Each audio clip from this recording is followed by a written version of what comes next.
From the Gert Boyle studio, it's OPB Politics Now for Friday, March 14th. Oregon's education system needs a makeover. That's the consensus among many policymakers at the state capitol in Salem this year. The state has funneled billions of dollars to improve its schools, with lackluster results so far.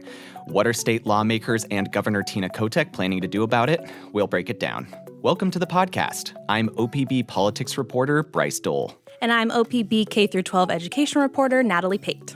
Natalie, thank you so much for being here. Yeah. You've covered education in Oregon for how long? Can you remind me? Well, come this summer, it'll be 10 years. Wow. I so appreciate you having me on the show to talk about why education's the best beat. It's about time you had me on for that. No, I have calculated that it has been literal weeks of my life spent in school board meetings alone. Well, thank you for being there. Yes, of course. No, I love it because one day I'll be talking to the governor, the next day I'll be in a school board meeting, and then the next day I'm talking to preschoolers about Lego. So, there's no losing. But I spent a couple hours listening in on the Woodburn school board meeting this Tuesday, and that was very intense. A lot of emotions going into that. For those who are following along at home, They passed a resolution that they previously voted down for a safe and welcoming schools resolution to reaffirm protections for immigrant students. So lots going on. Yeah, big story.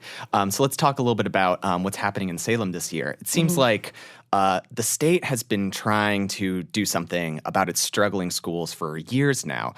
This is something you've covered a lot. Can you give us some background that will help us understand how we got here and why education is once again such a top issue for lawmakers hoping to address this year?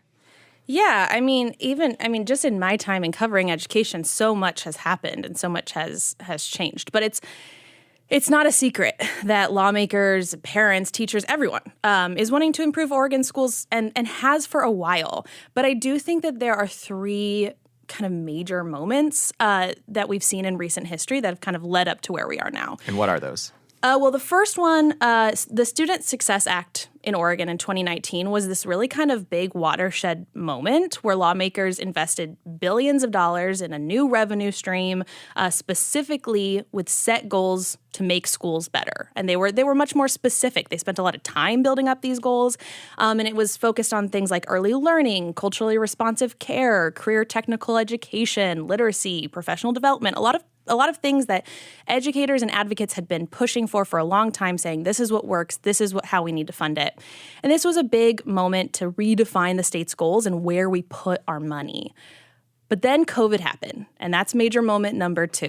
And you probably remember we switched like everyone had to. We switched to hybrid learning for a while, but Oregon did stay remote longer than most other states, and we've kind of seen how those impacts have affected students since in a different way than other states. Across the board, there's been academic issues since, a lot of behavioral problems since, a lot of social things, staff shortages, and just like pretty much any area of society, COVID exacerbated those issues, but also kind of put it back in focus. Like education is super critical. Teachers and educators are super critical, right? And then that third watershed moment that I would point to would be the strikes that we saw in the fall of 2023. There were some smaller ones that lasted a few days or a week. There were a couple up in Southwest Washington that delayed the start of the school year that fall. But the main one was the Portland Public Schools strike. That was, Portland's the largest district in the state. It lasted nearly a month, and there was a lot of finger pointing. It was a lot of the teachers saying, we need more in order to do the work you want us to do. The district saying, we don't have more to give. We need the state to give us more money. A lot of districts have said that, right? And then the state being like, lawmakers saying, hey, we gave you what you advocated for. We've invested historic amounts in K-12 schools. How is it not enough? And so I think what we're seeing now in this current legislative session is all three of those moments kind of coming together and lawmakers saying, okay, let's take a break. Let's pause for a second, figure out what's working, what isn't. And if we're going to keep investing, how do we do it in the way that is actually going to give us the results that we want? It just sounds like there's been so much that has happened in such a short period of time, over just a couple of years. Can you give us a sense of where we're at and kind of quantify how Oregon compares to other states on things like graduation rates, testing scores, and that kind of thing? I know it's something that a lot of people have been talking about lately. Yeah. Well, first, I would be remiss as an education reporter to not say this. We're going to be talking a lot about the systemic problems of Oregon schools today, right? We're going to be talking about a lot of the things that are not going well. But I do want to call out that there are a lot of great things happening in Oregon schools. There's a lot of dedicated staff and families and students. And I say this because, I have the honor of going into schools and meeting with them and sharing those stories. But then we also have to talk broad strokes about what is happening on a systemic level. And unfortunately, Oregon stands out in a lot of ways that are not great. Our graduation rates have shown slow but steady increases statewide, but not nearly as much progress year to year as we were seeing before the pandemic. And right now, the rate is kind of stuck at 81%. And we've historically been in the bottom few states in the country. There's also a lot of caveats with our graduation rates because Oregon, since COVID, changed some of its essential learning requirements. People have challenged whether the diploma still holds the same weight. We calculate it differently than other states, so frequently people are like, oh, it's an apples to oranges comparison. It's not quite the same thing. The same thing happens with standardized tests, too. Our test scores have been mediocre and in many cases getting worse. We are often below the national average. And there's several caveats with that, too, because we are one of the few states that allows an opt-out waiver for families. So we frequently do not meet the federal requirement on participation in standardized tests. So our scores are not always an apples-to-apples comparison. Absenteeism is another huge one. That has been a national problem. It has gone up significantly since the pandemic. And can you just remind us what absenteeism is? Yeah, that means that students are chronically missing school. I believe the percentage is 10% of the school year. And I don't have it off the top of my head. I want to say that's something like 15 school days a year. But it's one of those things that when it's a offhand thing here and there, I don't think parents realize how much it can add up. But when you have students who are regularly missing school, you can't learn if you're not there, right? And there are a lot of statistics locally and nationally that show that students with disabilities, students who have less money, who speak languages other than English, and students who identify as Native American or Indigenous have the highest rates of absenteeism. But Oregon's overall absenteeism rates are really bad. About 60% of schools had high or extreme absence problems before the pandemic, and that is up to 92% now. Wow. A significant number. And then the last thing I will say in terms of state comparison is that we have seen a lot of the budget conversation because Oregon funds our schools in such a unique way compared to a lot of other states. We have seen a lot of teacher strikes lately. That isn't to say that is all that the teacher strikes are about, but money does account for a lot of the things that teachers need in order to, what they're calling for in their contracts. So. Yeah, so let's talk a little bit more about the funding side of this, because Governor Tina Kotek has made funding schools a top priority of hers for years now, even when she was Speaker of the Oregon House of Representatives. And it kind of seems that while she can point to certain issues like housing and homelessness, which is another top priority of hers, she can say, look, we've built this many homes and housed this many people. It seems that improving the state's schools has been kind of one of the more stubborn issues during her tenure still. What is she saying now that needs to change? Yeah, I think it's fair to say that we aren't where elected leaders want us to be. Kotek has said as much. She has been a big champion for the state's early literacy initiative. She wants the state to invest more in summer learning options. She's already proposed a record $11.3 billion state school fund investment for this biennium. And she did, we'll talk more about this later, but she did put forth a couple new accountability measures to try to make it have a little bit more teeth for the state to say, hey, you're not giving us the outcomes that we want for the amount of money that we're investing. But she also says that she doesn't want to just write a blank check for the state. She wants to be smarter. She wants to be more accountable for how we spend that money. Can you remind us how Oregon schools are funded now and what are some of the changes that are going to be proposed?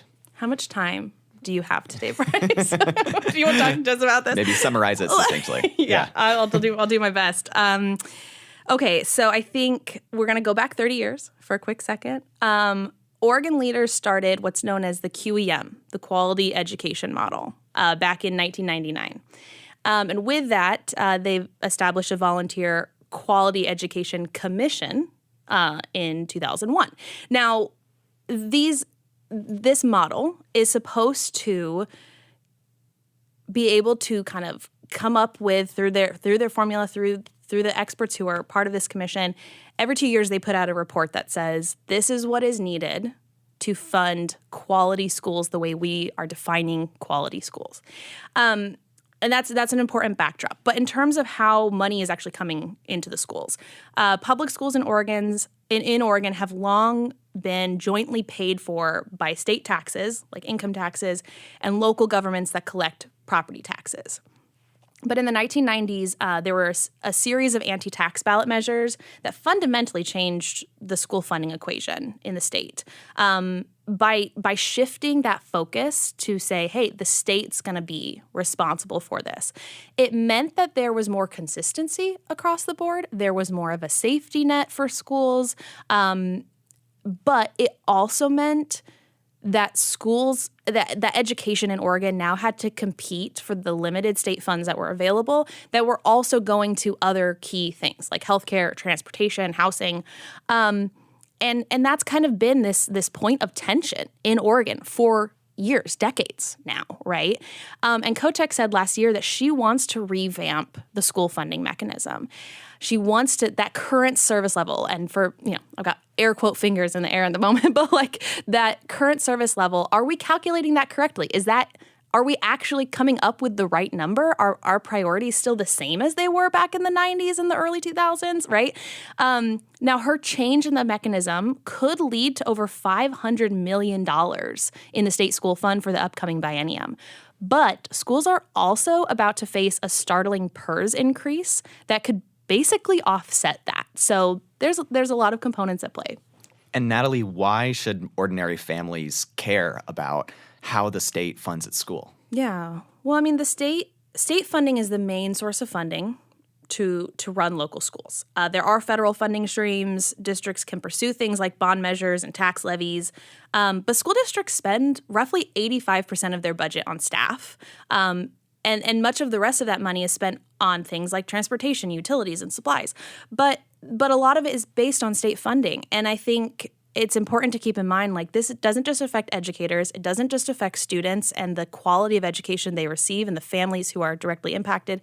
It also just affects regular taxpayers. Everyone in that sense should be paying attention to that. And Kotek said something similar in a recent press conference.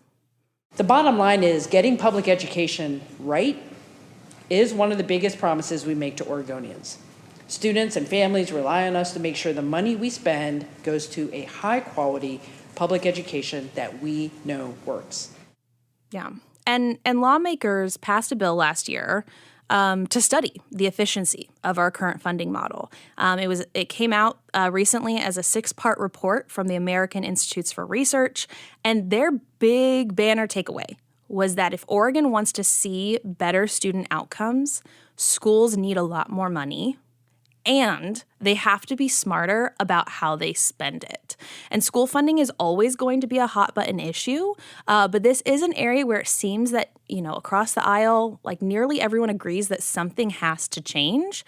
And we're paying attention for that report to result in a lot of different legislative action.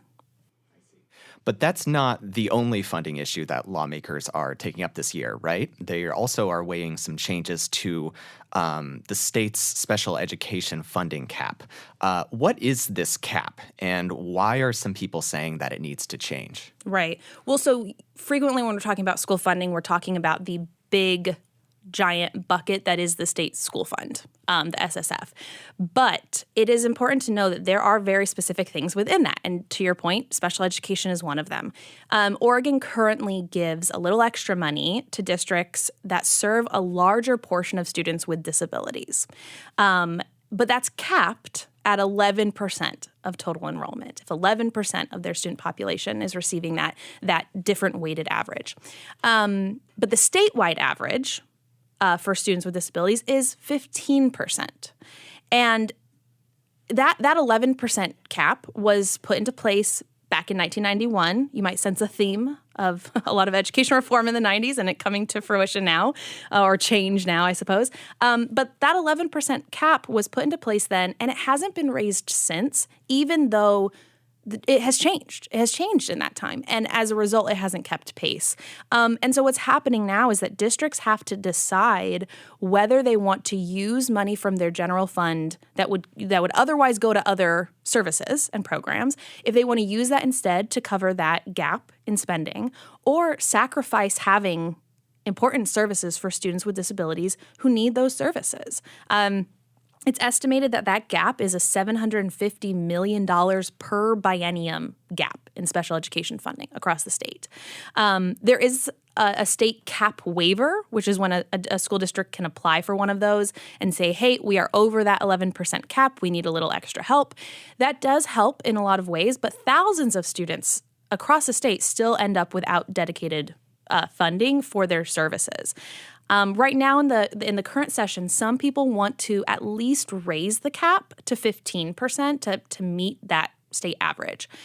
Some people want to remove it altogether, and that's what House Bill 2953 would do. That's the one that, at least from what I have seen, has gained the most traction so far this session. And to go back to the AIR study, one of their key suggestions was to remove the special education cap. So a lot of it ties together. And just to show you what this would look like for an individual district, of course, Portland is the largest in the state, so it is an outlier in that regard. But without the cap, it's estimated that Portland would have received about $15 million more in the 23-24 school year. I mean, that is a lot of teachers, that is a lot of staff, that is a lot of support that could have been given to students. You recently listened in on a hearing at the Oregon State Capitol in Salem, and people testified on this bill. What did you hear from the people who were there attending this hearing? Several people spoke. It was President's Day, and a lot of schools were closed, so it was interesting. I think you saw a lot of people who came on this day off for them to come testify in Salem. One of the individuals who testified was Portland Superintendent Kimberly Armstrong, whose two sons each received special education services at some point in their schooling. So she came from a very personal place with that, but she also spoke up for her staff. And one of the things I love that she said that special education teachers wear capes, but this is some of her testimony. I believe in my teachers. I believe in support staff. I believe in our students. And in order to make sure that we're able to deliver upon the promise that we wake up every day committing, we need to make sure that we have the resources.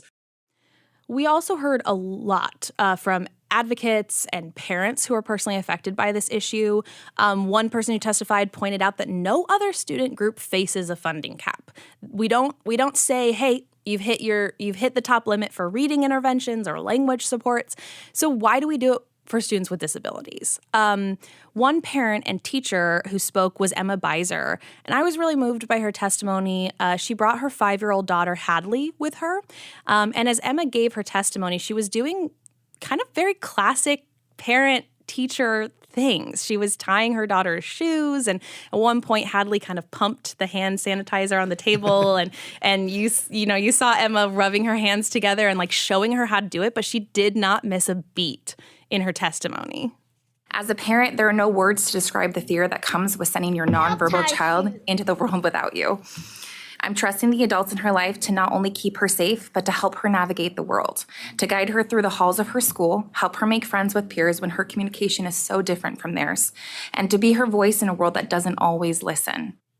And Emma said that Hadley used to elope from the classroom, which means that she leaves without permission And she was doing that more than a dozen times a day, and sometimes even getting as far out as the parking lot, right? So that is putting her daughter and others in harm's way. And she said that now that Hadley has a one-on-one adult with her in her classes, she's safe, she's learning, she's thriving, and she wants that for everyone. I just thought that Emma's testimony was such a good representation of the one-on-one care that families and educators are really pushing for. That type of individualized support, it's good for everyone. But children who have additional needs, having a dedicated adult to help them communicate, help them navigate the school, communicate with their peers, the more successful they are. And like you explained, Oregon obviously has passed a number of bills aimed at boosting our schools over the last couple of years, but many lawmakers have acknowledged they aren't terribly happy with those results. And now Governor Tina Kotek and some of the state's top Democrats, they held a press conference earlier this week to unveil these new plans to raise academic standards and hold schools accountable if they don't meet those outcomes. What's this all about? Can you tell us a little bit more about what lawmakers are weighing in terms of accountability? Sure. Yes, Governor Kotek and fellow Democrats, Senate President Rob Wagner and Speaker of the House Julie Fahey, earlier this week, they led the push for these two new accountability bills, say that five times fast, in the House and Senate. There's two companion bills, right? And Fahey spoke to the core problem, which is that Oregon has put in the money, but we haven't made the progress that we need. Over the last few years, Oregon has made significant investments in our K-12 education system, but our student outcomes remain amongst the lowest in the nation. That is unacceptable. It's unacceptable to the governor, the Senate president, and I, and it's unacceptable to educators, families, and administrators all around the state. So the idea is to set clearer and more metrics for schools to meet, adding things like 8th grade math and early grade attendance rates, for example. The second kind of component of that is to streamline some of ODE's work.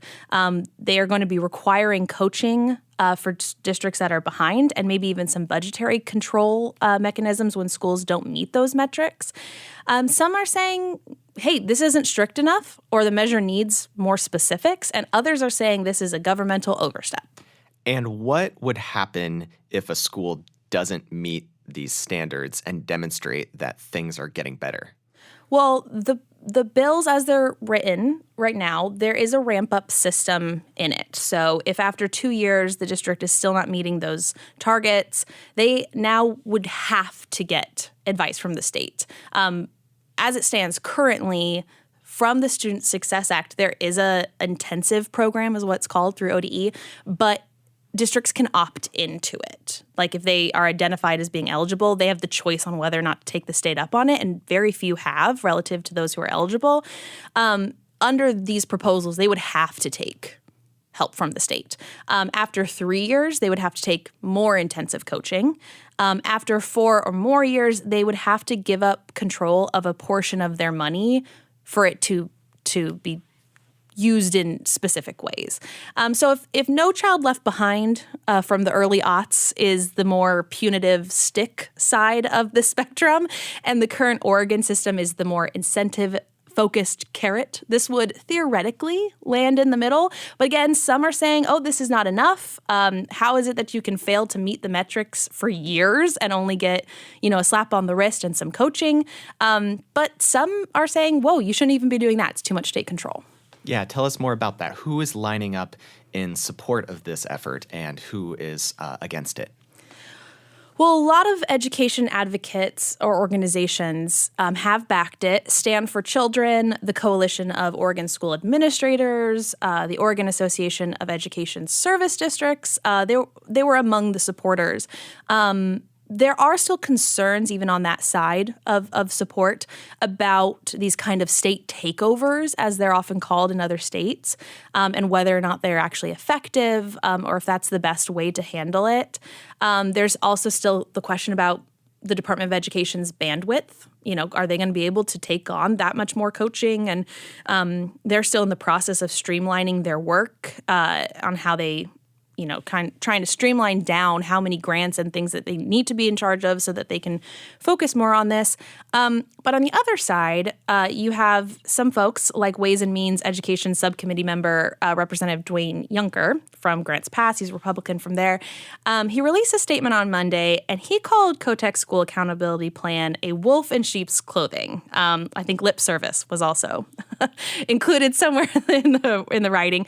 And Juncker claims that Kotek's efforts are going to bloat bureaucracy, take away local control, and punish schools. And so he's suggesting instead a competing proposal, House Bill 3055, which would require schools to meet that federal guideline we talked about earlier when it comes to standardized test participation. And he's put it as, we have to make sure that they're doing that, and that is our way to gauge whether the system is in check.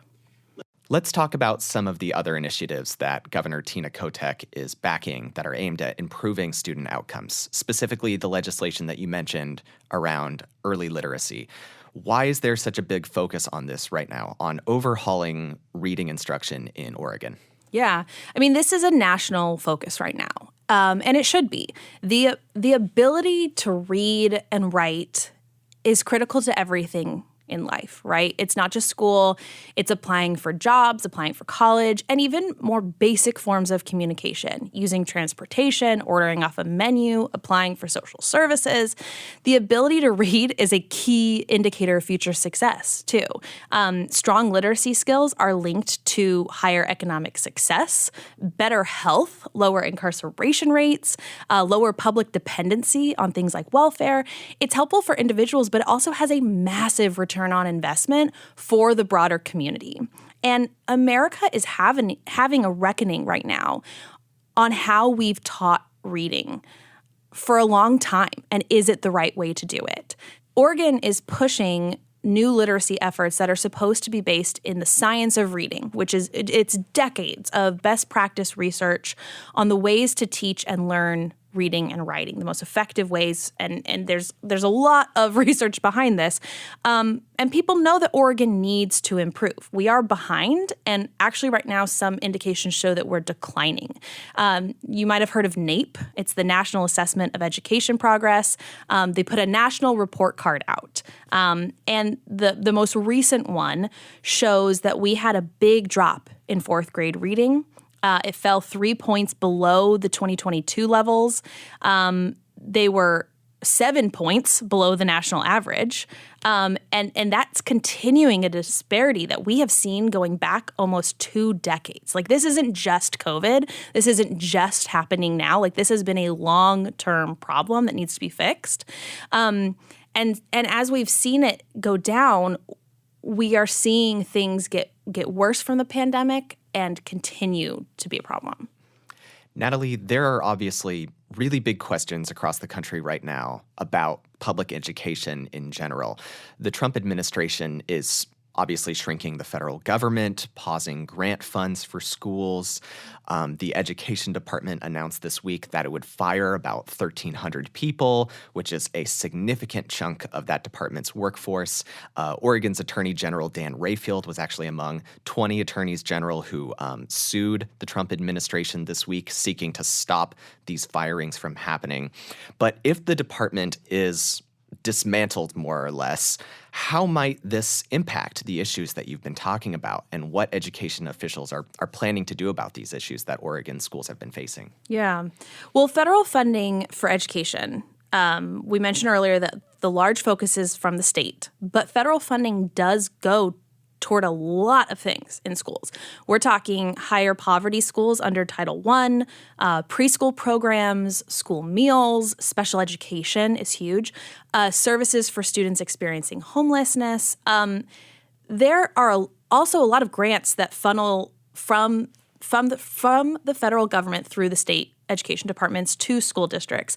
And a lot of people are worried about losing those dollars, some of which they have already spent and are supposed to get reimbursed for, or the funding stream is getting cut off halfway, or they're just not sure if it's going to come. People are definitely concerned, and they want clarity. Lawmakers, state officials, school administrators, everyone's trying to make sense of the orders as they come in. The ICE raids and threats of deportation are a really clear example of that, as was the response by education leaders on the trans student-athlete ban. Washington took a very firm stance on that and said, this goes against our laws, this goes against our values, we're not going to do this.